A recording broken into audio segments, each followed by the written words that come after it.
And it's a big fight soon. It's coming. This is the year where, you know, we're gonna get at least minimum 3 to 4 fights. I get to that 10-0 next year, get another few, and then after that, watch.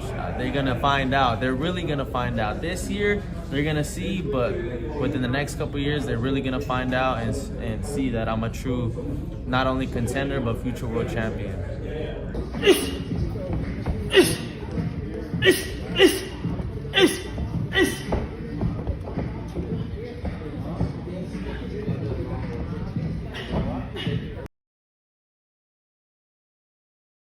James for the untouchable, true school sports. Let's go, baby. Bow! Be careful what you wish for because it can become a reality. Yeah. The Untouchable True School Sports Empire proudly presents something the boxing game's been missing. Hey, what's going on? It's your boy BT, and I came here to talk some boxing with the thousands of True School Sports subscribers. All right, so really excited to get to this video as well because, you know, this guy right here, he's someone that I've known for a long time, going all the way back to 2017 when I first went to Las Vegas, when I was a 22-year-old young kid just chasing his boxing dreams, trying to make something happen, trying to get his name out there in the boxing world.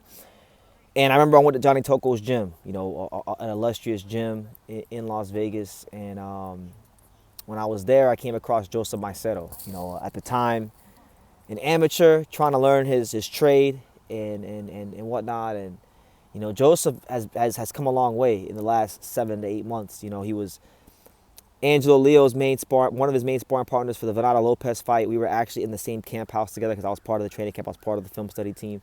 So I got to know Joseph a lot in the 3 weeks he was there. And then, you know, he was with Gervonta Davis, a sparring partner for the Lamont Roach fight. So he obviously has learned a lot from that. And when I seen him this last time during this last interview, he looked like a more confident person. And he's, you know, a really good fighter. And I want you guys to know about him. So let's talk about him. Who is this Joseph Macedo? Why does BT keep talking about him? Why have there been a bunch of shorts posted about him? Why should boxing fans care? There's so many fighters, but why should they care? All right, so let's talk about him. So Joseph Macedo, 6-0, 3 KOs, coming to you guys live and direct from Las Vegas, Nevada. Right? Good fighter, you know, 6-0, but I would say his 6-0 is not a normal 6-0. I'm going to tell you why his 6-0 is not a normal 6-0, because he didn't fight in 2024, but in his last fight, he came in as the B-side and went to the opponent's hometown. He fought a fighter by the name of Coronado Martinez, who at the time was 7-0. And they fought for the NABA title, you know, regional belt. And Martinez actually came in overweight. The fight was supposed to be at super bantamweight. He came in like 6-7 pounds overweight at 29.5 pounds.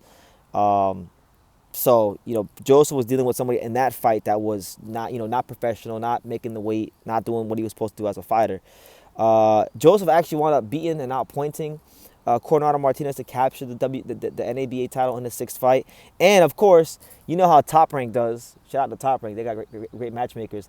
They let someone like Joseph, who's unsigned, fight someone like a Coronado Martinez. And then once they see that guy loses to Joseph, then they want to use him to build up one of their prospects. So they did that. They wound up using Coronado Martinez as a prospect or as an opponent for their featherweight prospect Albert Chop Chop Gonzalez, right? So there's that.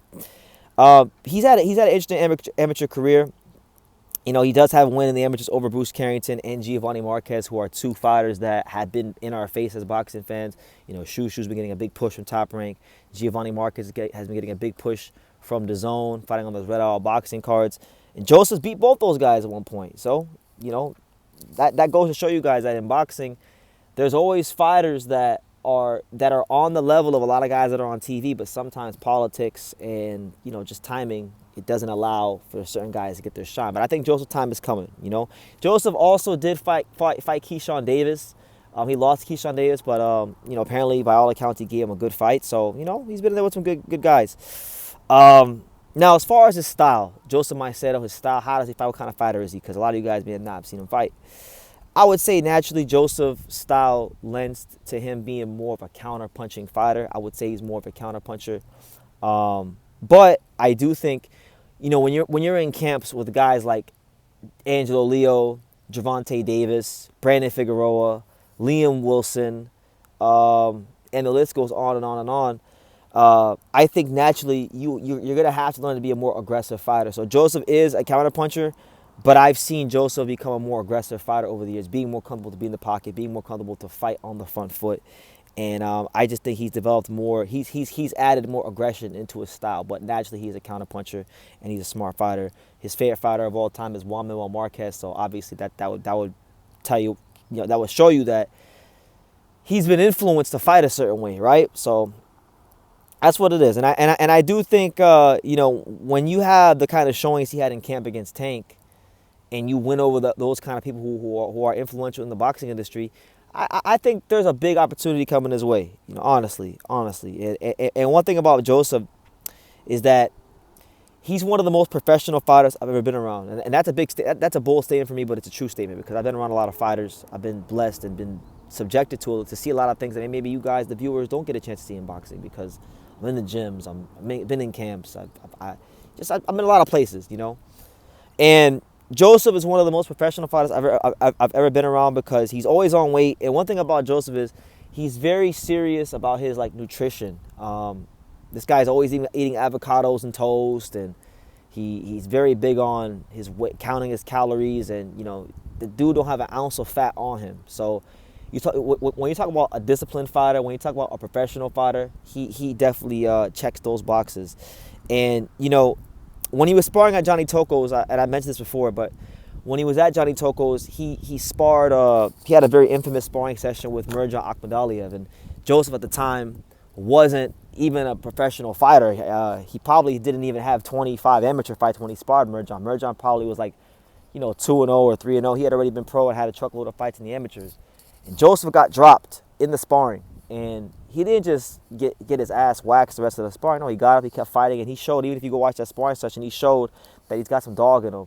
Because that's not easy to do when you're such a green fighter sparring somebody so experienced, and that happens to you early in the sparring sessions. It's very easy to have your anxiety overcome you. So I'm painting the picture, and I'm saying these things about Joseph to tell you guys that I definitely think that he's someone that, when it comes to the super bantamweight division, 122 pounds, a division that I've criticized a lot recently because Naya Inoue doesn't want to leave the division. It's a division that I think will be better in the coming years. I do think it'll be better in the coming years, and I think he's going to be part of the reason why it's better in the coming years. I think he could compete with a lot of guys in the division, like the Sam Goodmans, like the Ramon Cardenas, like all them kind of guys. Obviously, he doesn't have a ton of fights. He only has 6 fights. So I think the main thing for him is getting him the right fights, the right experience. I think Joseph, once he gets 12, 13 fights, I think he's such a smart fighter, and he's gotten so much experience in the gym. I think the kind of experience he's gotten with guys like Gervonta Davis and Angelo Leo being part of their camps. And by the way, for Angelo, he was part of both of Angelo's world title training camps, for Tremaine Williams and for Fernando Lopez, and those are both 2 of Angelo's best performances. So that shows you what he's contributing to those camps. But that being said, I think the sparring he's got in Vegas over the years has accelerated his growth, and I don't think he's going to be one of these fighters that has to get it. I don't think he has to get to 20-0 to be in contention. I think Joseph's the kind of guy you get on the right fights by 10-0, 11-0. He could be right there in the top 10, top 5, knocking on the door of a world title shot. So, yeah, I'm looking forward to seeing what's going to happen for him, because I think, after a year of not fighting, but finally, making an impression with the Tank camp, the Angelo camp as well, I think there's big opportunities ahead for Joseph Macedo in the boxing world. And those that know Joseph knows he's a real fighter. Those in the gyms, those in the boxing industry, they know he's a real fighter. So that being said, yeah, I want to see him in there with guys in the top 30 real soon. Hopefully that can happen. But just wanted to give you guys some an official video on Joseph, because I've done interviews with him. I've let him tell his story, but I wanted to give you guys my little 2 cents and paint a better picture for you. Paint another picture of Joseph for you guys. So yeah, Joseph Macedo, look out for him. Leave your comments down below. Make sure you guys take the time to subscribe. And like I say in every single one of these videos, you can love me or you can hate me.